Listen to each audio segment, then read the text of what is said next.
We've been talking about Samson this week.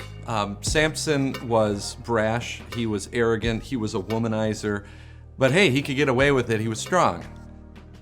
That is until he met Delilah. If there was ever a couple that needed relationship counseling, it was Samson and Delilah. Dysfunctional from the word go. So Samson falls in love with Delilah and they get together, and immediately Delilah takes a bribe from 5 Philistine rulers to find out what the secret to Samson's great strength is. Now granted, the bribe was pretty hefty. It was 150 pounds of silver, about 15 years' wages. Delilah could retire comfortably. So Delilah got to work, and 3 times she pleaded with Samson to tell her the secret. And 3 times Samson came up with lines about like fresh bowstrings or being bound with new ropes, or the funniest one is that where you put his hair in the loom and then he'll become weak. And 3 times Delilah fell for it. So 3 times she sets these traps for Samson, and she says, "Samson, the Philistines are upon you." In other words, gotcha. And 3 times Samson gets up and he just easily takes care of the situation. He makes a fool of Delilah and the Philistines. But then the waterworks start. And the Bible, I love this line in this account, it has a line of understatement as it describes life in the Samson house. This is what it says. "With such nagging, she prodded him day after day until he was tired to death." One can only imagine the scenes behind that little line. It is no wonder Samson cracked, and he told her everything. In fact, that's what the next line says, and he told her everything. So Samson said razor, and Delilah saw silver. Not only did Samson's hair fall to the ground, but he also fell from grace.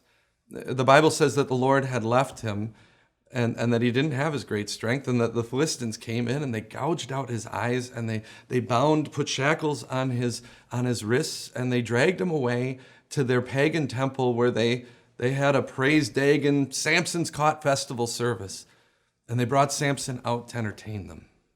And I know that when I was growing up reading this story, even though I knew how it ended, I always get to this point and I go, why Samson? Why? It's because he thought he was strong. It's because he thought he had everything under control. Well, nothing could be further from the truth. If only Samson were privy to the Apostle Paul's warning, if any of you thinks you're standing firm, be careful lest you fall. Pride came before the fall. Samson thought he was self-sufficient, but thinking that we're self-sufficient in life will lead to the death of faith. Have you ever acted like you've got everything under control?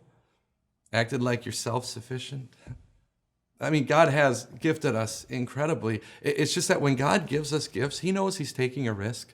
He knows that we are tempted to focus on the gift rather than the giver. He knows that we're tempted to put our trust in the gift rather than the one who gives the gift. Go to the Garden of Gethsemane, and I want you to tell me what you see there. There you see Jesus, the only one who is truly self-sufficient. And what's he doing? He's praying to his Father, asking for help. Jesus, the only self-sufficient one, is pouring out his prayers to his Father on his face. And what is the Father's answer to Jesus' prayer? Well, the Father gives Jesus a cross so that he could give you to Jesus. And isn't that a wonderfully freeing thing?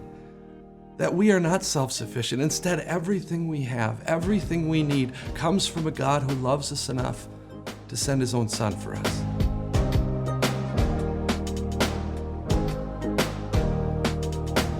Hello, everyone. Thank you for watching these videos. I hope that they are a blessing for your day. Just make sure that you get them every day by clicking the button and hitting subscribe. Blessings on your day.